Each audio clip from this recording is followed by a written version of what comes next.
My name is Alan Steinfeld, and my program is called New Realities.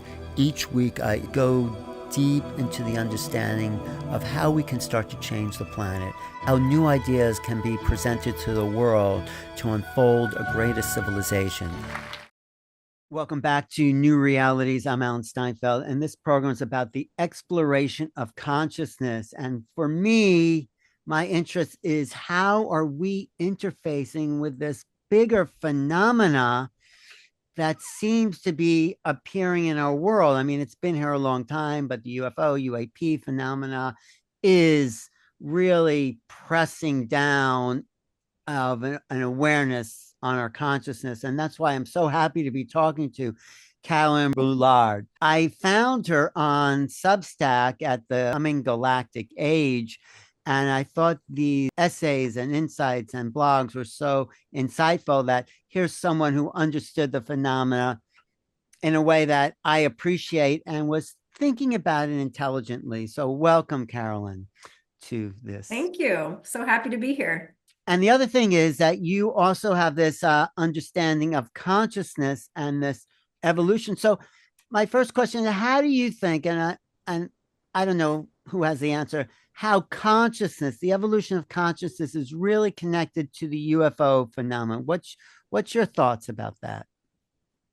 Sure. Well, I think they're inextricably linked. So maybe just at a broader level, I think I always come back to consciousness. I think it's the medium through which all experience happens. I think it's the intelligence that's animating our world. It's what connects us all together, and it's really the larger purpose of why we exist. Mhm. And I actually love that you started with this question because I've been thinking lately, there's a human need to want to categorize and like build this taxonomy and view the phenomenon as something outside of ourselves. Mhm.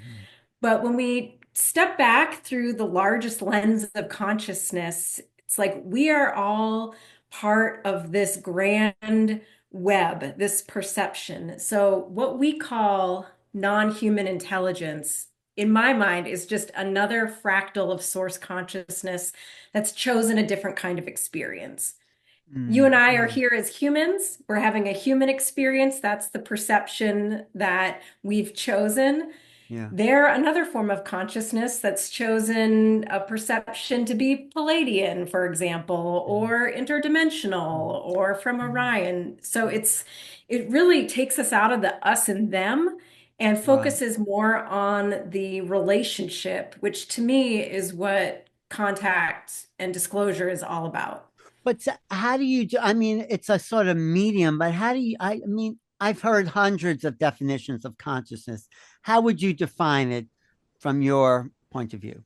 Yeah, so um, to me, it's intricately linked with the nature of our reality. So for me, consciousness is synonymous with that infinite intelligence. It's sort of a self-organizing, self-processing, self-optimizing, self-contained system that's inherently intelligent that I believe expand the greatest urge or purpose or essence of consciousness is to expand and evolve. And so there are all these different like infinite potentials and experiences we can have as consciousness experiencing itself. Mhm. To if you think of it like it's not expanding into space, it's becoming more intricate, more Yeah. rich, Mhm. more nuanced, more complex. That's sort Right. of the nature and the drive even within us as humans to have new experiences Yes. and to bring awareness to it.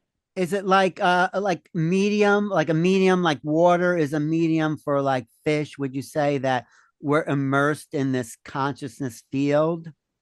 Does that make sense? Yes, but I would say we are the field. We are. It's like, Who are um, we? The we that is who is it is the field. Which well, and so here's where it gets, these are the kind of questions that philosophers and now quantum physicists and, religious folks tackle with. It's the big question, like, who are we? Mhm. And, what I've come to understand largely in part due to the prompting and teachings of um, interdimensional and higher dimensional beings is that we are all aspects of source consciousness, the all that is. Some Yeah. people call it God. I don't personally use that word just because of the baggage that some people and the connotations that go along with Right. it. But, we are, like, as I said, fractals of that source consciousness, an entirety that dispersed its energy infinitely into these individuated perceptions so that it could experience itself in infinite ways. So Wow. it's like you and I have the sense of being individual, and Mm. we were, what would be the point of only having one perception or one Right. experience? So there's Mm. all of us that are collectively feeding into the field Mm. and building that experience for us all. Yeah, no, I get it. It's just so it is nuanced. That's a good way of putting it. But I have to just throw one thing in here that's Yep. sort of off the topic. Have you listened to the telepathy tapes? Yes, every single one, and I loved it. And Isn't it that expands consciousness? If you haven't heard it, watch it in a whole new way. How does that change consciousness, or what it expanded for you as far as consciousness when you heard those tapes or those? well, yeah, I mean, to me, like, actually, it was really cool that I even like found the the telepathy tapes, because to me that was like my consciousness drawing in information about consciousness, which is Mhm. obviously something I'm interested in. But Yeah. I thought it was a really great, people like you and I are familiar and not probably overly shocked to learn about things like Right. telepathy, but I loved it for like the entry point it provides to people who might not consider these sorts of things. Mhm. I found it very compelling. And one of the like most interesting anecdotes in that podcast to me, like they talk about these kids. So for those of you who haven't watched it, it's, dives into the lives of nonverbal autistic children who are highly intelligent and highly evolved. They just can't speak, and so they communicate telepathically. But it's not just that. Like there's a story of one boy, if you remember, it's like he could just put his hand on a book Yeah. and absorb all the knowledge in the Mm. book. Mm. And it really speaks to sort of the non-local nature of everything, Mhm. that Yeah. consciousness is really information. Yeah. And it's like these people have learned, and and to a certain extent, this is happening through remote viewing and other Mm. things. It's like learn to tune in to that information and receive it conceptually. Well, you're And even right, because I teach remote viewing, and it just showed me that when you shut off these parts of your brain that are the monkey mind, the logical mind, and you make yourself available to what I call right brain perception, or Mhm. non-logical, or whatever you want to call that thing that's non-linear, that we can know a lot more of the world than we can. But the education is geared towards just logic and left brain awareness. So, but these kids, oh my God, this really changes the whole consciousness field in a huge, huge way. And I was shocked and happy, and it's the next level. I think that these telepathy Yeah. tabs, isn't it amazing? Yeah, I hope that it will, and it sounds like it is attracting more funding for Mm. scientific studies and Right. to be taken seriously. And yeah, it honestly kind of blows my mind a little bit too. Like, I don't spend a whole lot of time in comments, Right. but looking at some of them, I understand people being skeptical, and this really is. I think I think it was maybe in the last episode, one of the young women was expressing like what's coming is a cataclysmic shift in how we perceive reality. Absolutely. Yeah, This is what's so exciting about every, absolutely. and I think the UFO, whatever you want to call the UAP thing, is a part of that cataclysmic shift, about Yeah. reality. And I want to show you this clip. I'll show it a little later of the guy, Jacob Barber, who's a whistleblower Mhm. who picked up this extraterrestrial craft, but had this transformational epiphany moment. And I thought that was the best part of the interview. But before I get there, I wanted to hear about your personal, if you don't mind sharing. Sure. How, who have you met? What's been your experience of your contact? And yeah, and go into detail and tell me how you were transformed. Sure. Well, it's been a bit of a journey, like I think it is for most people, though I have the sense that it's a journey that I'm being like deliberately guided along. So, um, without going kind of too far back, just say, I was always kind of a mystically inclined child, though a lot of times that made me kind of scared. So I kind of pushed away some of this stuff. Like I was really scared of ghosts. I think that world was kind of close to me, and I didn't have a framework really for processing it. Mhm. But I had sort of a first awakening around when I was 20. And I was I had moved to Boulder, Colorado, and ended up being roommates with an older woman who hosted a channeling group Mhm. in our living room. So that was great. So I was interested in that. I joined that, and that's where I first got introduced to the concept of channeling, which I'm sure your audience is familiar with. Mhm. Um, Was that and I shocking for you, the channel? Because when I first heard channeling, I was like, no, this is just not, this woman's fake. And then I had yeah. this mystical experience, but yeah, so it was Yeah, new. I um I don't know that I was overly skeptical, though I did have questions, and I think it's normal and natural to want to vet some of these things. But I eventually, within that group, had an experience where it was a one of the women. I did a private session with her, and um, I had invoked just in my mind the violet flame. And she was like, "Did you just invoke the violet flame?" And I was like, Wow. "Whoa." And just the information that she had about me and the way she was able to meet me exactly where I was at that point in my life as like a 21-year-old, sort of convinced me. But um, so I was sort of in that for a bit, but then just my life kind of took another course. I graduated college. I got sucked into, getting a job and climbing the Mhm. corporate ladder. So I kind of,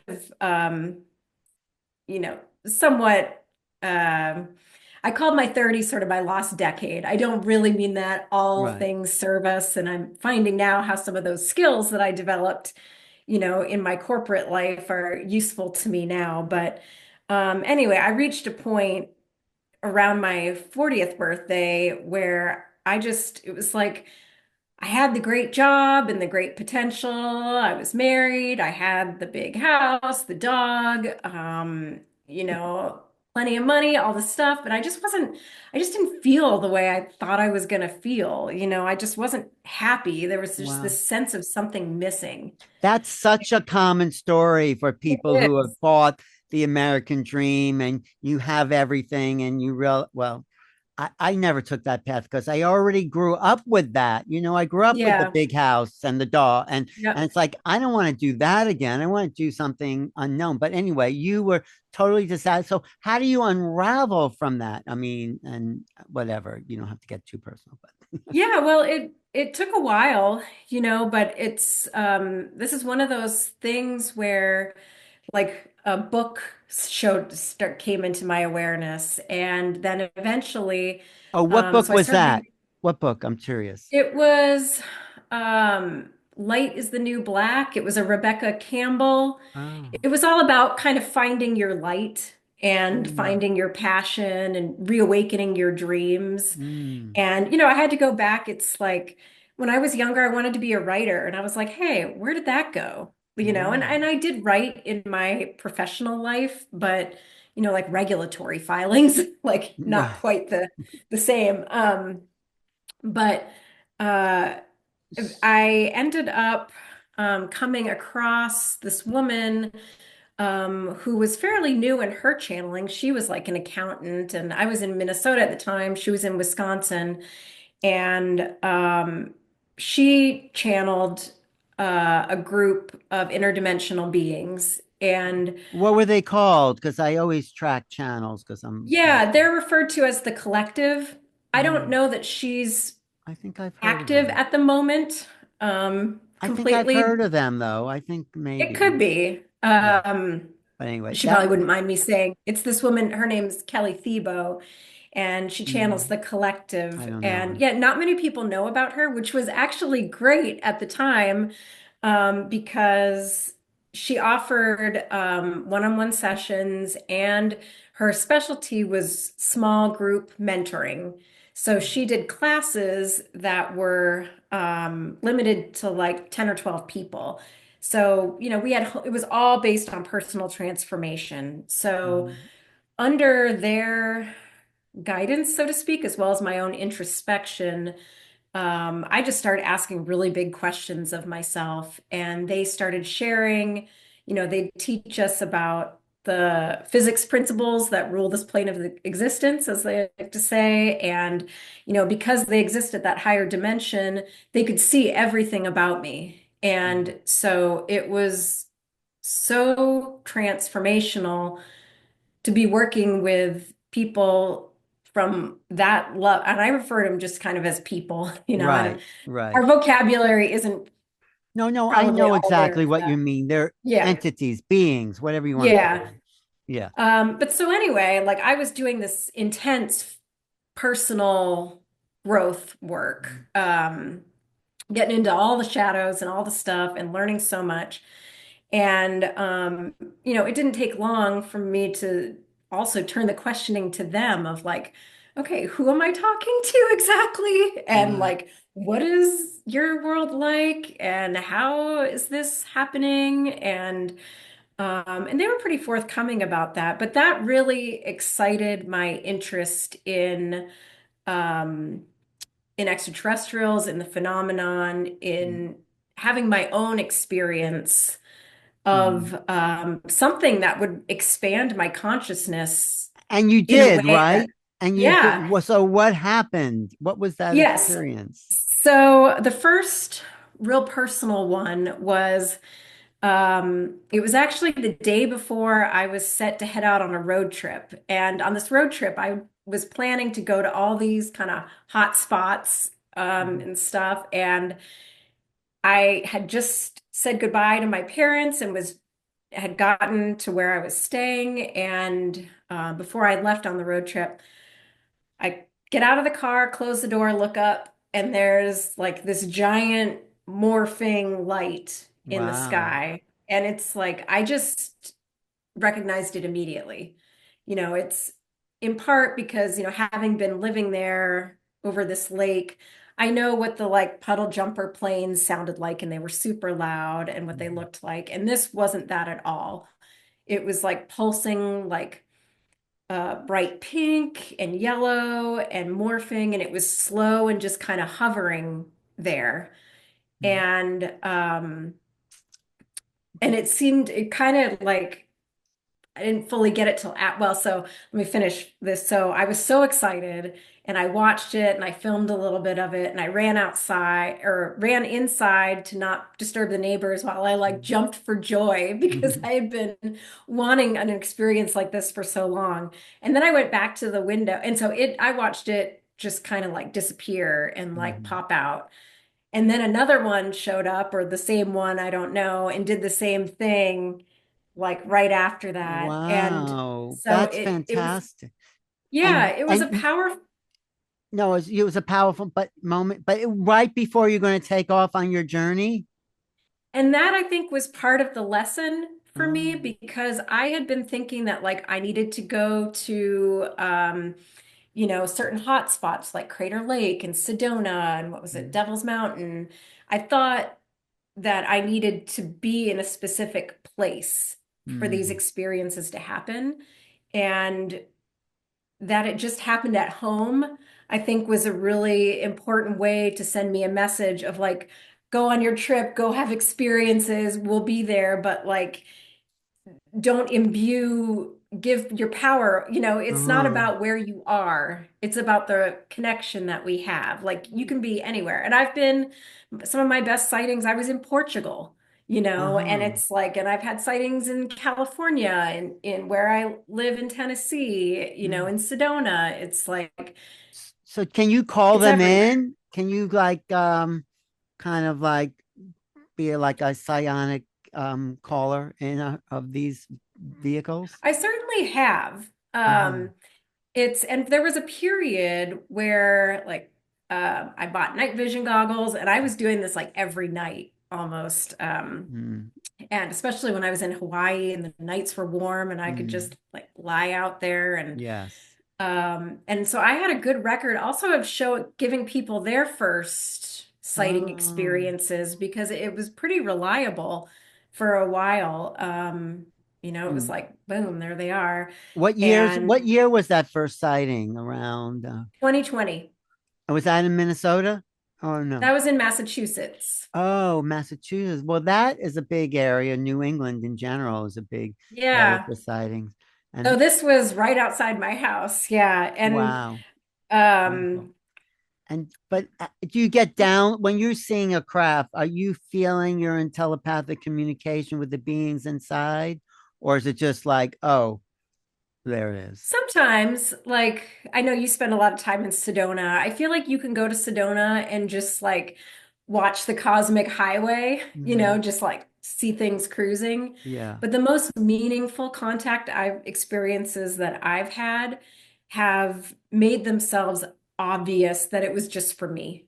Mm. It's like they've waited until other people have left and shown up for me and like shown up in a way where there's no doubt Mhm. and like either in how they move, like really slow, or the hovering, or the changing, or the power ups kind of thing. Right. Like I always feel like there's some communication. So yeah, especially after my experiences in Portugal, it Mm. started to dawn on me that like I wasn't just like happening across craft in the sky, or they weren't necessarily just like popping in like random, but that there was a connection between all of my sightings. And it was Mm. actually the physical expression of an energetic relationship Yeah, talk that was about being that formed.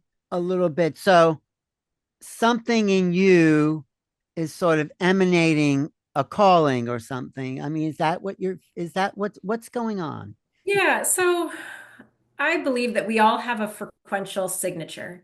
Uh-huh. And so for those who are interested, I mean, I think it's visible to everybody who has that ability to see it, particularly those at higher dimensions. But um, there's a few different ways to answer that. One is just we have a frequential signature. And when you're sending up the intention, I feel like that, it's kind of like casting out a rod into infinity with a magnet on the end. Mhm. It's like this is my intention, and whatever's resonant with that intention, Mhm. and if there's enough energy and alignment there, it'll come to you. Um, but it also brings up bigger questions of like, okay, on a base level, there's just the resonance that forms between like I I have a desire and an intention to have a contact experience, and there's some sort of receiving or participating being or entity or energy that's like, yeah, I would like to share that experience with you as well and come in. But it kind of goes back to what I was saying in the beginning as well, is that we are all aspects of source consciousness, and we are all having um, different experiences across different planes of existence, different dimensions, different frequency bands. And so, especially when we consider that what it is to be physically human is, I think, very soon going to be shown, and many people believe this to be a mix of other quote unquote star races, or however you want to call them. It's like Mhm.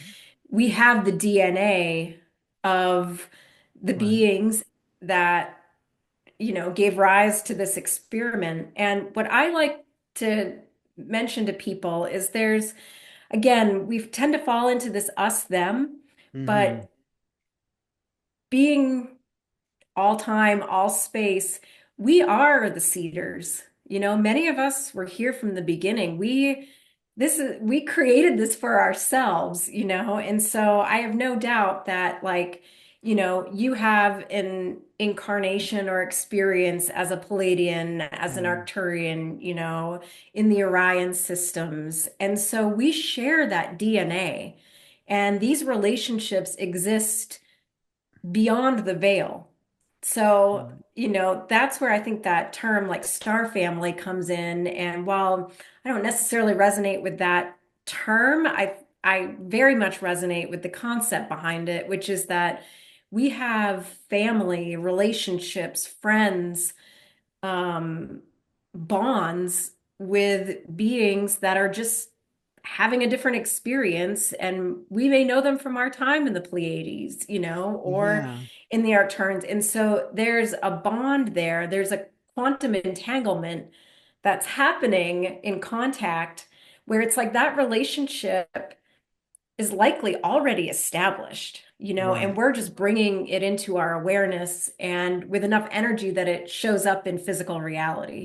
Yeah, no, that's a great way of saying it. So right now, we're in the middle of a huge shift somehow. I mean, the sightings, we talked about that in the other show, the sightings over New Jersey, the around the world, these plasmoid things and these orbs, and something is drastically happening to human beings here on this planet, to the planet itself. And it's sort of unknown, it's sort of unraveling as it goes. So what's happening on you? What do you think is going on? Where, I mean, is this about to explode into this huge planetary awakening, or is there more subtle than that, you think? I mean, who knows? Well, yeah, I What's your I think it's feeling? both. Yeah. Yeah, I think it's both actually. There's a million opportunities a day for people to wake up. I think the telepathy tapes is a great example Mm. of, where someone who's relatively open-minded but never really thought about this stuff can hear that and go, whoa, and then they'll start having experiences in their lives and drawing things to themselves. The sightings, I do feel that it is uh, part of both government disclosure, but also NHI disclosure. Mhm. It's like these are kind of the breadcrumbs that we've been given. Right. And so I feel the reason I say it's both is because I feel like it's happening a little bit by bit, but like that concept of the tipping point, like Right. at some point, it becomes catalytic. It is Right. that burst open. And Mm. I do feel, so I mentioned to you that I did this remote viewing intensive Yes. with Birdie. Bertie Jaworski, Yeah. if I'm saying her name right, over this past weekend. It was 5 days, 8 hours a day. It was intense, but it was incredible. Um, and I didn't, you don't get the targets or the experiences ahead of time, but um, and so it was very interesting to me. I drew this whole map and the image I kept getting was from the movie E.T., where like the boy and E.T. touch fingers and there's the light. And I was also seeing like the Sistine Chapel, like man and God, but except instead of like the distance, like it came together with a light. And there was a sense of Mm. like humanity being plugged in. So I'm really excited. I feel like we are all at the turning of the age. Mm. This is the beginning, but it's like the golden age is upon us and the age of contact is upon us. The And age of you can either contact. fight those energies or you can cooperate with No, them. I love that. The age of contact is, I might quote you on that because Yeah. I totally agree with you. And something really exciting, although it's kind of been a little muffled by political Yeah. stuff, and of course the awful fires in California And so, but this other thing is kind of like seeping through, and a couple of directions I want to go. If I want to show this tape from this Yeah. guy, Jacob Barber, but I also want to ask you about how your new business is hooking into all that. So let's talk about that first. You've developed a Okay. kind of, I guess, maybe corporate strategy. Talk about what your vision for working with this new phenomena practically is. Yeah. Well, I'm hoping to engage with it in a number of different ways, primarily personal, but through like a phenomenon networking group, I met a couple of other former consultants like myself, specifically like strategy and organizational change consultants, and we're all big into the UFO and NHI stuff. And I had done some work that's on my Substack, which is actually getting ready for the Galactic Age, is Right. the name. Doing some scenario planning of like, what is this really going to look like? And based on the premise that you don't get answers to questions you don't ask. And it's probably better to, um, if you want to create the future you want, um, better to like plan in advance kind of thing, and not end up with the future you don't. And so we were working on a project and just sort of had this thought of like, I don't think, as far as we know, this is not being talked about in the boardroom. And I come out of the electric utility industry, and we had 25-year strategic plans. And it just occurred to me of like, if you think we're not going to have disclosure or contact within the next 25 years, I think that's a pretty risky assumption. And Right. nobody's really thinking through what the far-reaching implications and consequences are, um, of how much this is going to change our world. And Right. so we formed Exo Futures Consulting late last year Mm. to be a strategic planning, scenario planning, organizational planning firm to help companies think through, what does this mean for us? You Well, know, give me an example of like what does it mean for us? Like how would a company in the future work? I mean, everything's going to change when it really starts. So how do you even plan to know how to strategize for something that's still unknown? yeah. Yeah. Well, I mean, correct. And this is like a scale and scope of change that goes way beyond traditional strategic and scenario planning. And so it's not that we have a crystal ball. We've just developed what we call a disclosure readiness framework that helps people start thinking, asking those questions and having the discussions of like, okay, what does this, both from a risk reduction perspective, like if you're an electric utility and it's disclosed that there's a power source that's enabling intergalactic flight, Right. Right. or Right. travel or, these things, what does that mean for your business model? And we may not be able to answer every question, but the idea is that by probing these things, you uncover sort of no regret strategies and proactive things of like, okay, where do I see, the human mind and um the whole like worldview of our customers, of our consumers has just been blown apart. How do I meet the needs of that customer? Exactly. Doesn't it put Yeah. the utility companies out of business? Let's say there's a free energy device everyone would have in their home. I mean, which is probably coming. I can feel that, but there's a lot of companies will be very upset, which is why I think there is such a secret because they know that day is coming Right. and they want to suppress the 0 point energy technologies that will make their trillions of dollar companies obsolete. So I guess they have to plan for that. So you're going to help these big businesses plan for that transition. Is that it? Yeah, and it's not always, we can't promise that every company's going to thrive, but, Right. better to, um, Be in prepared. business school, like there's the example of sort of a classic business study of like Netflix and Blockbuster. It's like Blockbuster didn't take seriously the, disruption that Netflix represents. There's it's famously reported that like the people who invented Netflix went to Blockbuster to try to like sell them on that idea, and Blockbuster was like, ah, that'll never happen. People don't want that. And Mm. now can you go to a Blockbuster? No. Right. So, It keeps happening throughout. I mean, I've tracked that throughout history. Like, yeah.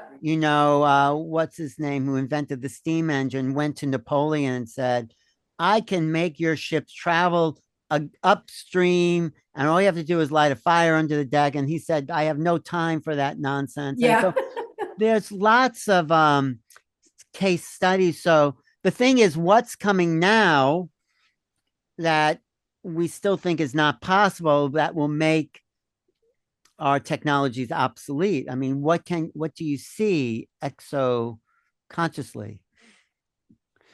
Yeah, so, I think it's going to affect every sector and every Mhm. industry. It's like medical. And I think some of these industries, frankly, are ripe for disruption. Mhm. So, we'll just use healthcare, for example. The current model's basically based on treating symptoms and an incomplete understanding of the human body and how disease and illness manifests. Mhm. Well, say, through our understanding of consciousness and subtle realms and the power of thought, paired with, technologies that we hear about that are more vibrational in nature, frequential, that work with the energies of the body, um, things like big pharma, you know, um, look way different, and you start bringing up self-healing Right. capabilities. So, if I was in the medical profession, the big pharma, I would want to understand what that could mean for my business and how I might need to shift, Right. or anticipate the needs of that. And similarly as like an electric utility, Mhm. without knowing really the details, there's certainly a scenario where I think this happens over time. Mhm. Mhm. And, there's probably going to need to be some kind of device that's harnessing the 0 point energy. And maybe there is some kind of transition Mhm. where utilities, instead of being, and this has been talked about for a while, like Mhm. purely a commodity provider, that it's more a service provider. Right. If they were Right. to actually, I don't know if this is going to happen, but if they were to actually embrace a service model and say, okay, granted, we have to deal with stranded assets associated with all these power plants we've built and transmission that are no longer needed. Mhm. But, there will be probably expertise and equipment needed, even for Right. so-called free energy. Right. Have you talked to Rebecca Hardcastle, Exo Consciousness? Do you know who she is? No, somebody mentioned her recently. Maybe it Oh, was you, but no, I don't think I did because I just thought okay. of you talking to her. She has a whole exo consciousness model for society. I will connect you to her. She's very Right. brilliant and has thought about some of these things more from a social aspect as opposed to a Hmm. business aspect. But she's Yeah. a great person, very intelligent, and really thought about the exo consciousness model for society and fits in right with what you're saying there. So I'm so happy you're thinking along those lines. And maybe that's why you've been contacted in a sense to, I mean, contacted on those other levels because you're here to plan the future. You get that sense too, that part of your mission is to do that from. Yeah, I mean, I do feel like I was sort of guided on my path to build those skills to be able to apply them in Mhm. this way potentially. But I'm sort of a adventurous, entrepreneurial kind of person. So it's like this is where my excitement is right now. But Mhm. I do feel like there are probably even bigger things waiting to unfold in the years to come Like that have probably. what do you suspect? I mean, if you want to, you don't have to share, but like, what Yeah, do you? no, it's fine. So it was actually interesting in the remote viewing piece. I'm doing my map and then uh I'm drawing, I'm taken back to like the Discovery Museum that I went to as a child, and like Mhm. the Boston Science Museum, and like there was this sense of new worlds and discovery and excitement and adventure and wonder and like this going into the new. So I like drew a bunch of stuff related to that, and um like an actual rocket going to another world. But I also, the last thing I drew was a collection of beings surrounded by kind of a golden portal Mhm. with all these hearts around it, and like my hand holding a bouquet of flowers. And the reveal of what the target Mhm. was our purpose in life.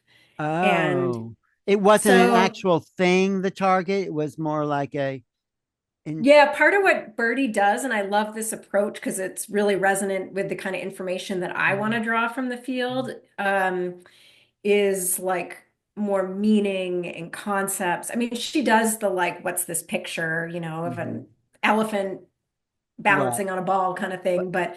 But this was but like, the what is your subconscious? What is the field feeding into you? And so, oh, long way of me saying, deep in my subconscious and my conscious, I mean, this is an active wish, is to be part of this really civilization catalyzing, changing epoch of contact. well, And you I are part firmly of it. You're I in it. am. Yeah, I'm in it, but there's no telling where that can go. And I do hold an aspiration for physical contact, face-to-face physical contact. And I Mhm. think that's part of what I'm building toward.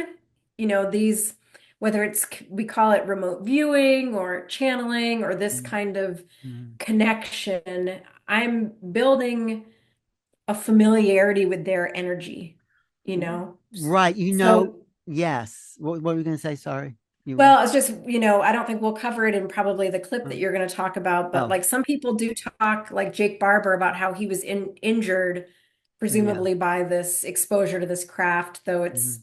a little unclear. I don't think they actually know what was like in the crate Mm. where, Right. but some people talk about, and it just makes sense that when you encounter something that your body recognizes as so foreign Mhm. and like literally not of this world, and like not just from your view of reality, but actually from like a frequency Mhm. perspective, it can be incredibly destabilizing. And I think part of what a lot of us, the journey that we're on, is building an energetic familiarity so that when we do come face to face, it doesn't feel foreign. Well, yes, in my book, Daryl Anka, who channels Bashar, wrote a chapter, and I asked him because to write this part in the chapter because I heard him talk about it, about how when he had a dream of meeting Bashar and his ship, this huge fear and panic took over him, and he had to just stop. And Yeah. even even in my experiences, like they haven't been in like an ordinary state of reality, but when they've met these beings, my whole perception of reality felt distorted. I mean, some people call it the Oz effect. So there's a distortion in the field. And that's why I always talk about Whitley Strieber, who's done so much meditation practice. He can Hmm. be in the presence of these other beings and not be destabilized because he has a kind of inner kind a feeling of awareness. He's practiced this sentience. He's practiced this observer consciousness. So you should talk to him sometime. He's a fascinating Yeah. guy, and he's really has a awareness of how to meet these other beings on their playing field. But you're right. We have to practice that lucidity in order to be in the presence, and it does take a building up of energetics somehow. I think you're right. Yeah. Yeah. It's And I think, again, just that perspective of like, these are just other divine playmates showing up in our reality. Really, we are all the same. I mean, we're different forms of consciousness having different experiences, but at the end of the day, there is no difference between us. We are all consciousness. I That agree. is the fundamental primary element, the indivisible, and we all come from that. We all are that. So it's like it's just a matter of working with your frequency a little bit to get comfortable with. It's a huge thing, though. I mean, yeah, I mean, it's like we're so distracted and caught up with the collective social consciousness that really keeps us limited in a way when we're in the field of social consciousness. If you're Mhm. living in the city or people you're with, it kind of filters through the walls here, sometimes. It's also, that's why I like New York, because it's a very creative place and people are into Yeah. creativity, but it's also other levels of, limit and, so it's a balance, but I understand what you're saying. It's such a strange place we're in because yes, it's about increasing frequencies, but mm, we have to let go of something that's been holding us in the human realm. And Jake Barber, who I want to show this clip of, Mhm. actually does that. He actually, or it wasn't his choice, but he kind of taps into this realm. So I'm going to show this clip from this recent Yeah. whistleblower. Um, and this is Ross Coulter on News Nation. And this is a whistleblower. Everyone's complaining, well, where's the people who've actually seen the craft? This guy, Jake Barber, who was a helicopter pilot, picked up this crashed UFO, and he's going to tell us about how he felt when he did pick that up. So this is Jake Barber. He was on recently the News Nation, and he came out with this confession of his experience. And I want you to, Carolyn, to comment on what you think is going on with him, who was interviewed by Roach Culture. And he is the first-hand experiencer to come forward and blow the whistle on his direct experience on a governmental side. I mean, people have talked about that for years, but government person to come forward with a direct experience of his UFO UAP contact. This is one of the most profound experiences I've ever had in my life I'm about to share with you, so bear with me.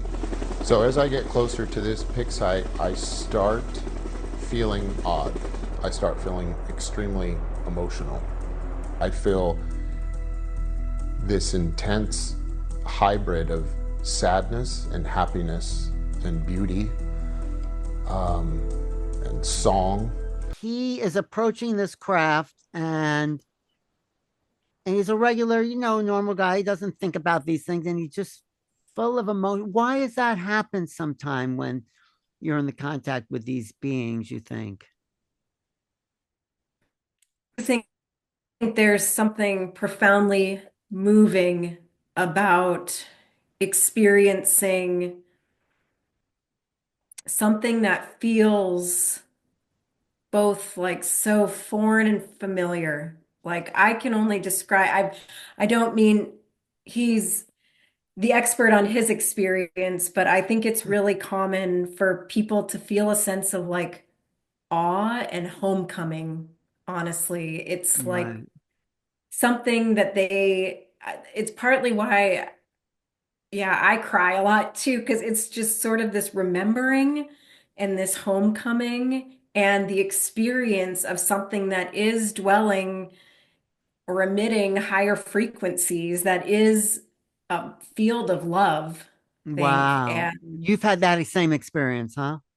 yeah, not in this context for sure, Yeah. but in Well, my own thank you for sharing that. Okay, I'm going to go back to the way. videotape. And I began wondering what was wrong with me. It was late. I'm like, am I just stressed? Am I tired? And I don't know. But as I came over this object for the pick, it was this overwhelming sense of emotion. I felt like something connected with me. I felt like something had tuned in to me and my soul and was providing me some sense of guidance on what to do and how profound what I was doing was. And it was so overwhelming that I began to cry. And then I'm confused as to why I'm crying at the same time. And then do I abort the mission? So I just did my best to focus on my particular cues when doing this type of work. And I got the load hooked up and I began flying away. And once it was just me and that object in between the pick and the drop site, there was about 20 miles in between, I felt like something was inside of me. I felt like I was possessed by the most beautiful spirit I'd ever been possessed by. And was it loving? it was loving. But there was a sense of sadness at the same time.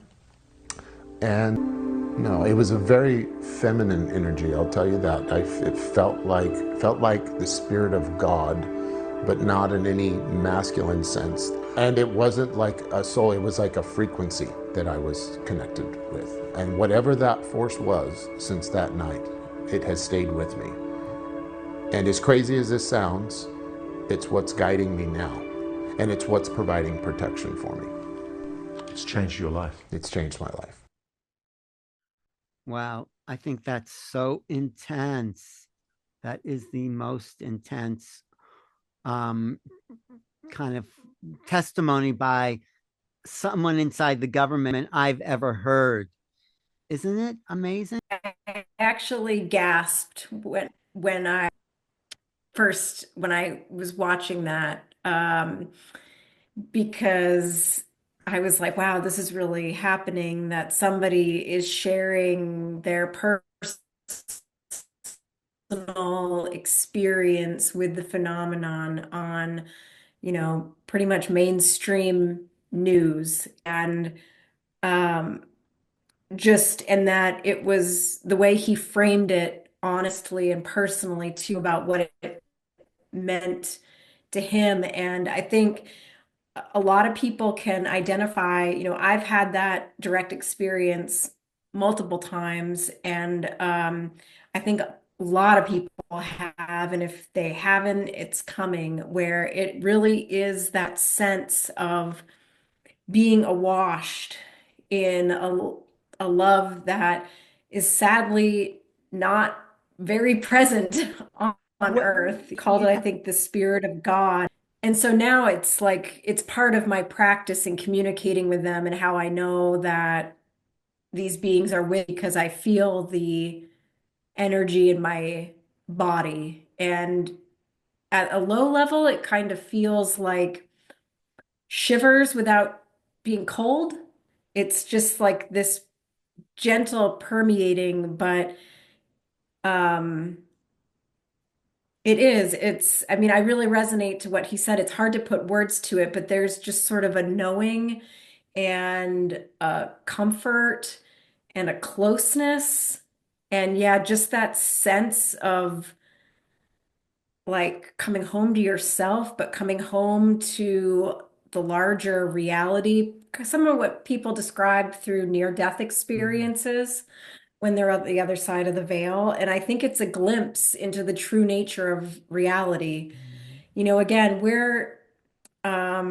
it's hard for people to get a grasp on this, but through the consciousness lens, this physical experience that we're having is not actually physical. It's a perception driven by energy and frequency.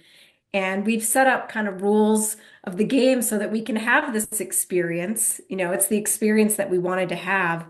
But those moments when we're able to transcend it, or like peel it open to experience ourselves and our true nature and the nature of reality in a more direct and visceral way, it is one of the most profound experiences you can have in your life. And it is entirely,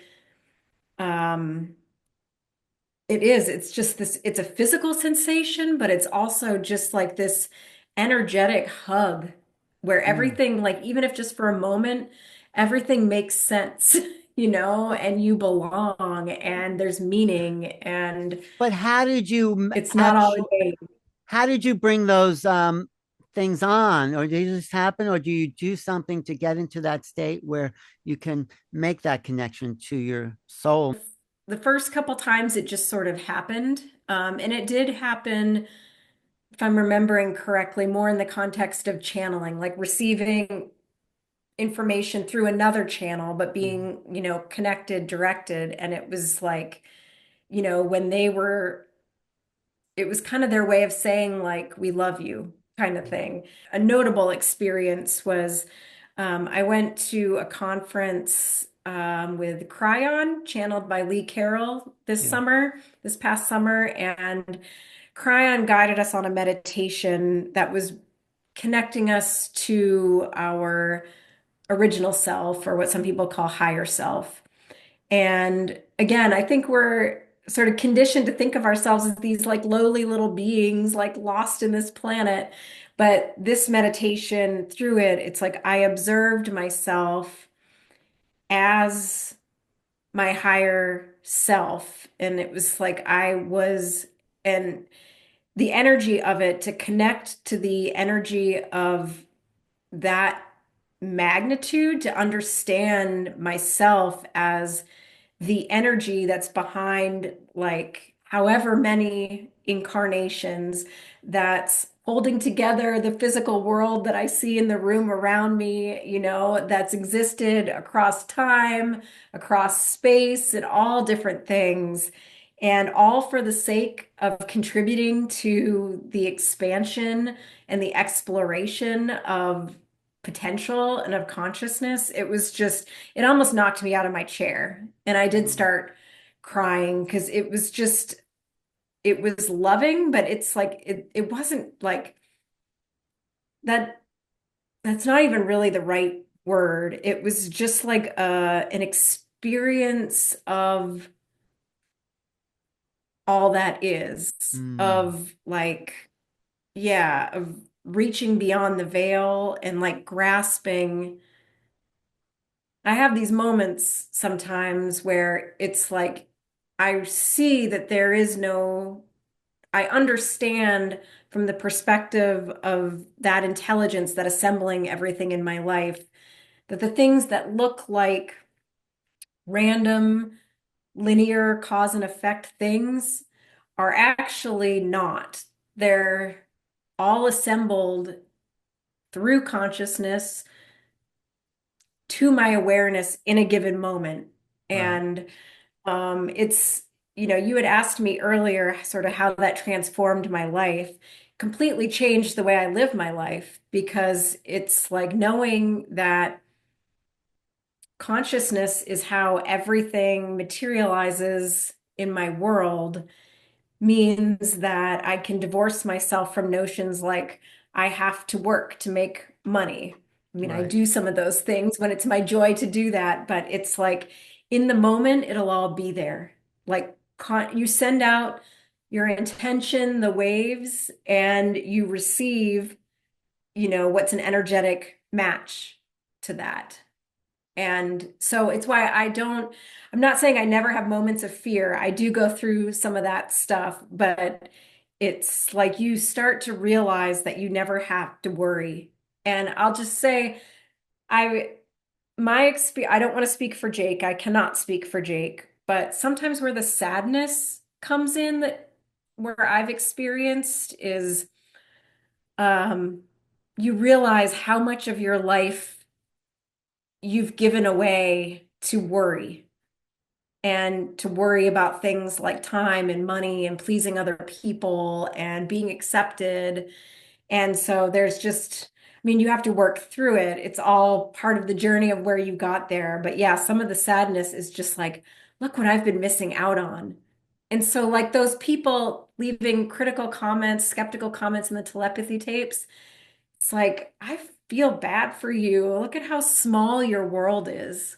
Look at all the wonder and the magnificence that you're missing out on. Exactly. You're absolutely right. You know, imagine if what happened to you and this guy, Jake Barber, would be like a wave that just washed through the planet. Do you think that's coming? Do you think that like everyone's breaking down in tears and crying over the joy of existence. And I mean, is that like a fantasy or is that like a possibility? I've met a lot of people who have had similar, we call them kind of transcendent experiences.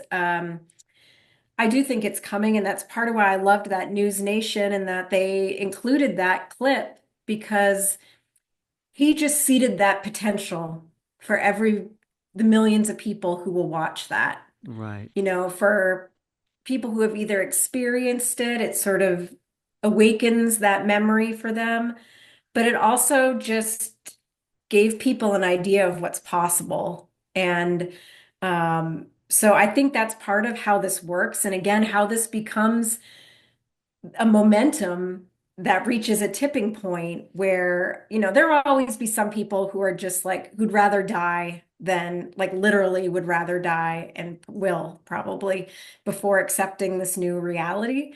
But for the people who are more open to it, like, it just takes a crack.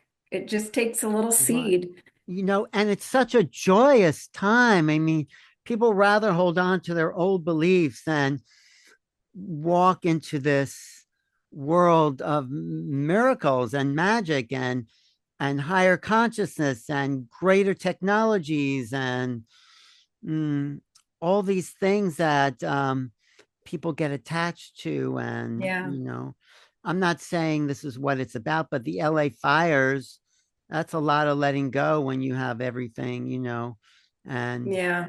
I mean, it's not pleasant, and it's a huge acceleration. I mean, that didn't quite happen to me, but I Yeah. did sort of move when I was younger and felt like I had lost everything. And then it does kind of wake you up to this bigger reality that maybe we're a part of something bigger here than just Yeah. our small world. I, so you And think I that, don't mean to mm, suggest that it's like, I'd hate, like, I'm not naive to all the stuff going on in the world. And I do think it's going to be a little bit of a rocky road, as our old systems crumble. That's never usually well, I think this is kind of unprecedented for us, um, but it wouldn't, I mean, we're not seeing it go smoothly. Like the old systems will fight to the end. And part of what I like to do in my writing is like balance. I'm all about the consciousness. I have, I think a, a great optimism that's comes from that perspective that I hold. But I also, I write about control structures. And like one of my big things is like, to make it kind of grandiose is like the liberation of humanity, and some of that is yes. rejecting and dismantling the control structures that have been in place. And I Mhm. feel like um, we cannot clear what we aren't willing to confront. And Right. so Right. whether it's fires and it'll manifest in our physical world because Mhm. our physical world is largely a reflection of our own consciousness. But there are some really dark things and horrible things that we're going to need to deal with as a collective Right. and move through and beyond to really fully step into this new world. We can't just Right. bypass and sweep under the rug stuff that's happened, because if it's happened and we're here, we're complicit in it in some way. Right. And so I just do my best now from a place of consciousness and awareness to not contribute my frequency to things like, political divisions and, um, Hmm. gossiping about other people and, Right. just think. And that's why it's unfortunate that the UFO space, like if you go on the Twitter. UFO Twitter, yeah, I know it's really low vicious, vibe. Yeah, but I really get a low vibe. lot of information there. But also, that's Yeah, just humans. Humans are just like that. At least that level of human. So I don't know. I it's not like I expect it, but it's like okay, they're just being human in their human yeah, way. And you're there's also this other messages that come through. But you're right. So we are in a huge awakening, time of awakening. So I know we've been on for a while, but just to wrap up, because we could talk for a long time about all this, Yeah. but how do you think, because you've written about this on your Substack, the coming galactic age, how you think disclosure is going to unfold? I know you have many different options, but and I want to do a special panel about this, but how do you Mhm. think, just for people watching now, the disclosure of whatever we got here is going to from the government? I mean, it's disclosing for us, but how do you think it's going to Right. come down from the top down in this way? Well, it's an interesting question, and I know there are a lot of different Yeah. theories on that and a lot of hope right now. I do feel like there are people with positive intentions from within the government that are trying to get this information out. Um, and I believe there are also factions that are trying to stop it. I think we've seen that. But I'm encouraged by the things like um, was it the House Intelligence Committee Yes. with Yes. Nancy Mace and things like that. I mean, they're asking some pretty deep questions, not Yes. necessarily getting, the American public isn't necessarily hearing the most transparent answers, but I do feel like the government is trying to take us on, or at least has been trying to take us through like a controlled disclosure, drip, Mhm. drip, drip process. Um, I don't see this as something that they can control, Mhm. both from the aspect that they may have some agreements, but I agree with what Steve Bassett had mentioned on the other show that, the government's kind of painted into a corner here.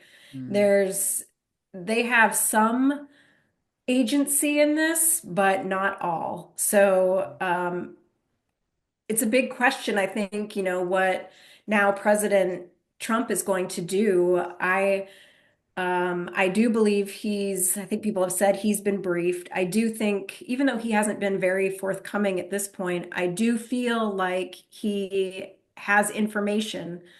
And I guess just the big question is whether he's going to sort of live up to his reputation and live up to his promises and start exposing some of this stuff. Um, Right.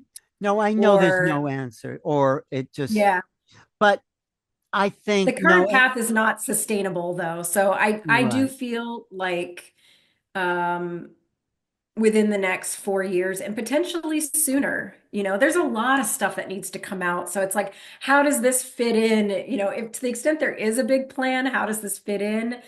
Um, and also, it's like, again, the government's kind of at the mercy of what these other beings want to do. Yeah. This is their show.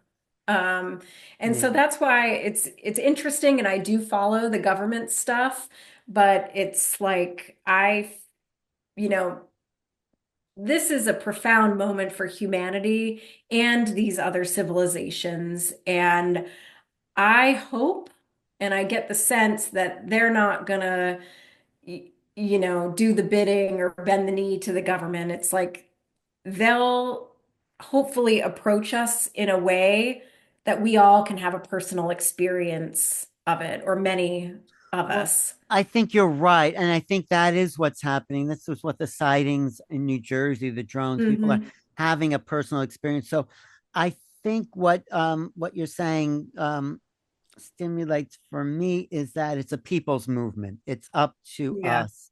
It's we can't expect those inside government to come forward because they have the most to defend and lose. They talk about national security. Well, the security that is threatened is their security as overlords, as controllers, and right. that's the threat to security. So this is a planetary event. It's going to unfold. It's happening, and it's very exciting because it's about an energy field, like you're talking about, like Jacob Barber's saying, like other people are feeling. It's an energetic ascension. I'll use that word. So Hmm. yeah. Well, Thank you, Carolyn. How do people find you, and how do you want to connect with people and all that? Yeah. Well, I'd love to direct people to my Substack, thegalacticage.substack.com. I do phenomenon related writings there. I also offer on my website, carolynbrouillard.com. That's tied more to my coaching and healing, and I have blogs there that are more focused on personal transformation and growth, and some more personal stories about some of the things that I've learned along the way and continue to learn. So I'd say those are the best ways to get in touch. I thank you so much for having me on the show. I absolutely love talking about this stuff, and I love Yes. hearing people's experiences. And, we're all making a contribution to this in one way or the other. And I am so excited lately to see the convergence of, like, I'll write something on Substack and then someone will see it and message me, and it's like, oh, I just wrote about that too. And it's like there's no competition here. It's like, at least in my mind, it's more the merrier. It's like we are enacting like you said, a planetary shift here. So there's room for everybody to get involved in whatever way speaks to them. You're right. Thanks for your work. I appreciate your time and being here, and talking to Carolyn Brouillard and Alan Steinfeld for New Realities. Thank you for watching.